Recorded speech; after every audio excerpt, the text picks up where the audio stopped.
Oh hey gents, this is Noah from Noah's Archetypes, and today we'll be looking at the top 10 GX characters that should already be in Yu-Gi-Oh! GX.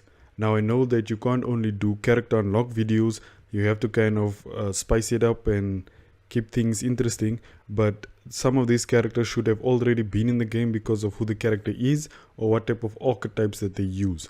So for that reason I made this video, so let's check it out. So starting at number 10, we have Titan.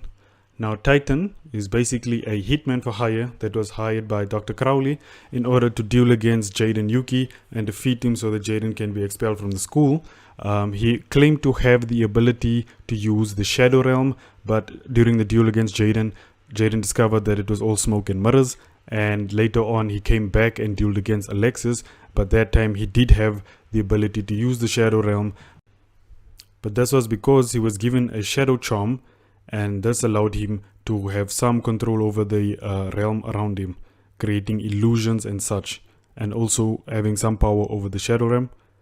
For those of you who don't know what a Shadow Rider is, the Shadow Riders are characters that were hired by Kagamaru to go to Duel Academy and try and obtain the spirit keys from some of the characters at Duel Academy so that they can unlock the sacred beasts. Each one of them had a Shadow Charm, which gave them a unique ability and gave them access to the Shadow Realm, so they were very similar to the Millennium items. His ace monster was Terror King Archfiend. This card can only be normal or flip summoned if you control an Archfiend monster, and you have to pay life points during every standby phase, which is a effect that you found on most of the earlier Archfiend monsters, and this was a compulsory effect unless you had Pandemonium on the field. When it is targeted by a card effect of your opponent, you can roll a 6-sided die, and if the result is 2 or 5, you can negate it and destroy it. And if it destroys an opponent's effect monster, its effect is then negated. I do want to mention though that when he was dueling, he did use an interesting method of determining what number he would roll, and this is similar to the way Sartorius used coin flip effects, and it was also translated over into the actual game. So I think this would be an interesting animation for every time he makes a dial roll effect happen. So for his skills, first we have Shadow Illusion. Your opponent cannot look at or excavate the top cards of the deck for the first 6 turns, and that is because in both the duels against Jaden and Alexis, he shrouded the area with some type of darkness or mist, and they could not see what was going on around them. Pandemonium, and this is basically so that you can start with Pandemonium on the field, then you don't have to pay the cost for the Archfiend monsters. Shadow Charm Mask. The first time an Archfiend monster would roll a 6-sided die, you can make the result 2 or 3, and that is because a lot of the older cards needed you to roll a 2 or a 3 in order to activate its effects. Reroll. This just allows you to basically once per turn re-roll for a die roll effect. Next up, we have number 9, which is Tanya. Now Tanya is an Amazoness woman that also happened to be a Shadow Rider, and she defeated Bastion in a duel, so I do think that she deserves to be in the game, and she also used Amazoness monsters that have been in the game since the very beginning. Maybe some of her skills would have made using the Amazon cards more interesting, and that is why I feel that she should have been in the game a bit earlier. Amazoness Tiger would have been her ace monster. You can only control one Amazoness Tiger. It gains 400 attack for each Amazoness monster you control, and your opponent cannot attack other monsters except itself. So, for her skills, we start off with Shadow Charm Gauntlet. If your life points are 2000 or lower and you do not control Amazoness Tiger, you can change one Amazoness monster you control to Amazoness Tiger, and that is a reference to when she took off her gauntlet and then turned into a tiger herself. Next, we have Welcome to My Village, and you basically just begin with Amazoness Village activated on the field. And then Amazoness Trainer. If an Amazoness monster did not destroy a monster by battle, you can have it gain 400 attack again, and it will inflict piercing damage this time. So I think if we did get this character earlier, the Amazoness cards would have been a bit more competitive back in the day. Next up we have Camula, which is our number 8 spot, and this is the last remaining vampire in the GX series. Her ace monster would be Vampire Genesis. Now I know in Yu-Gi-Oh! Duel Links, Vampire Lord does have its own summoning animation, but I do think that Vampire Genesis was a more important card for her than Vampire Lord, but they would probably want to save money on making more summoning animations, so Vampire Lord might be her ace monster in the game. This card can only be summoned by banishing Vampire Lord, and then you can discard one zombie monster from your hand to special summon a zombie from your grave with a lower level. So for her skills, we start with Shadow Charm Choker. If your life points are 2000 or lower, Vampire Lord is summoned to the field with 0 attack and defense, and Vampire Genesis is drawn from outside of your deck. This just helps you get to your boss monster way quicker since it is a bit tougher to summon. Genesis Crisis. If you control Vampire Genesis, you can add one zombie type monster from your deck to your hand. This is a twice bedeal effect, and this is based off an anime exclusive card that she used.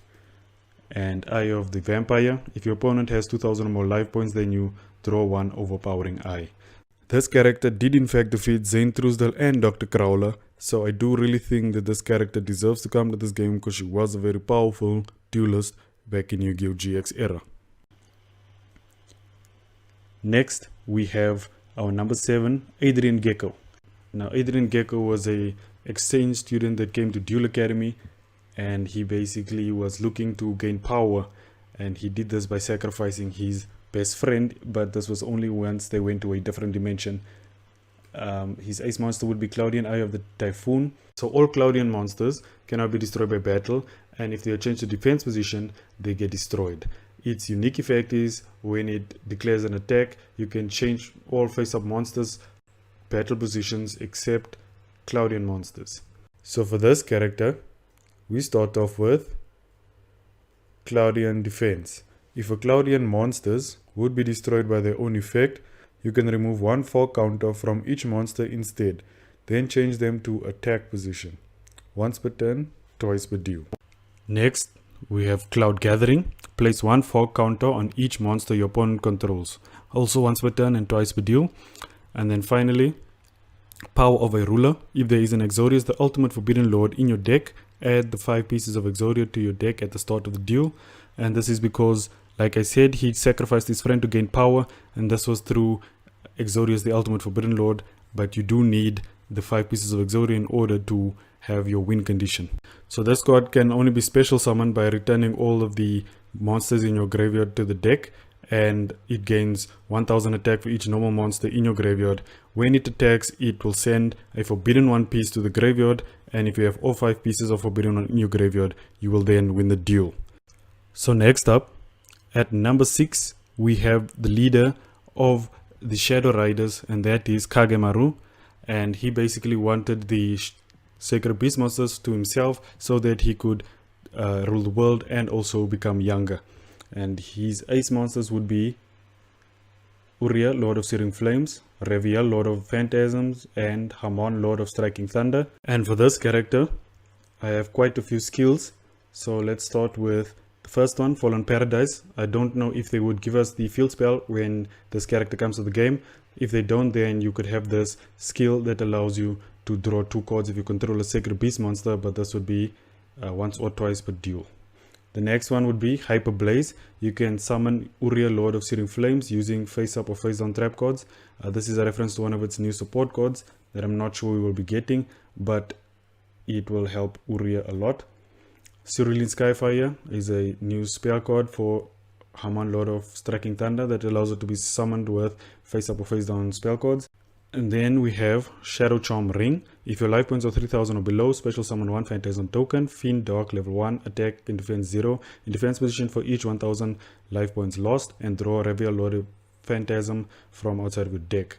The tokens cannot be used for fusion, synchro, and they can only be tributed for Reviel, Lord of Phantasms. And then finally, Youthful Vigor. If your life points are 2000 or lower, gain 2000 life points. That's once per duel, and it can only happen if you control a Sacred Beast, and that's because Kagemaru did get younger while using the Sacred Beast monsters. Okay guys, that's gonna be the video for now. The other half of this video will be coming really soon, so look out for that. I will leave a link at the bottom of this video as well.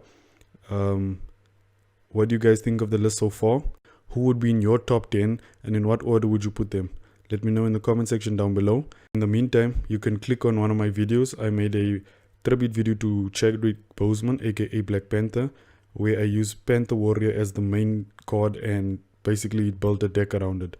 So if you like to see that, click on the video and I'll check you guys later.